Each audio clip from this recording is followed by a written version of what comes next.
So on aircraft, I wanted to ask you, there's a lot of talk about after J.D. Vance said he made this verbal offer of the F-35A. Are we buying it from America? Are we considering it? And what about the Russian Su-57Es?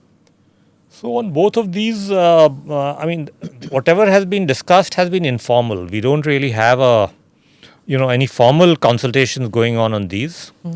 Our intent, of course, will have to be to acquire critical technologies through selective foreign purchases, but we've not reached a stage where I can talk about anything specific being done. What I can talk about is that our fifth generation fighter, which will be the AMCA, for that we released the RFI yesterday. Our design wing of DRDO released it. For the first time, we've kept it open both for public and the private sector. The intent being that we need to have preferably at least 2 aircraft manufacturers in the country, if not more.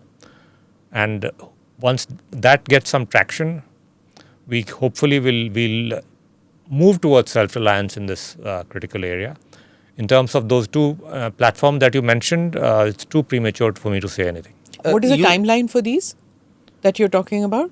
No, for the AMCA, the timeline is about 8 years. Okay. And and for these other 2 platforms that you mentioned, we've really not started any formal discussions. Right. So it's too early for me to say anything.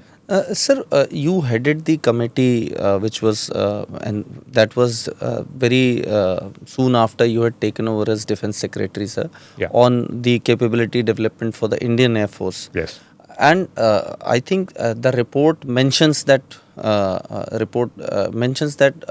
we have to go for our indigenous 5th generation fighter, but also look at some options which are available in near future from outside.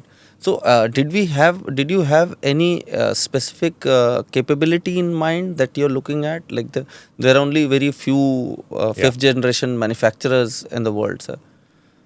Yeah, so I mean, China is out, so there are only 2 actually, the ones that you mentioned. As I said, we've not reached any stage with either of those offers. We will in the future, perhaps, but as of now, there's nothing to share on that. What I have to share is, of course, that our own quest for a domestic 5th generation fighter has started, and that was also a committee headed by me, which essentially sort of gave the report that we need to open it up for the entire manufacturing ecosystem of the country. Whoever wants to come in should come in, and HAL will also gain from healthy competition of this type. And sir, in this case, in case of the AMCA EOI which has come out, what was the thought process to open it for both private and public, sir? Was it to give a competitive kind of an environment in this sector, or we are not happy with the pace at which HAL is working? So I'm not going to get drawn into any, I would say into any premature criticism of HAL. HAL has its own constraints. I mean, the LCA production line has not stabilized, largely because of the delays in engine supplies from the US. But the fact is that they also have their order books full. I think that's 6 years of orders they already have with them. They have their hands full as well, and therefore,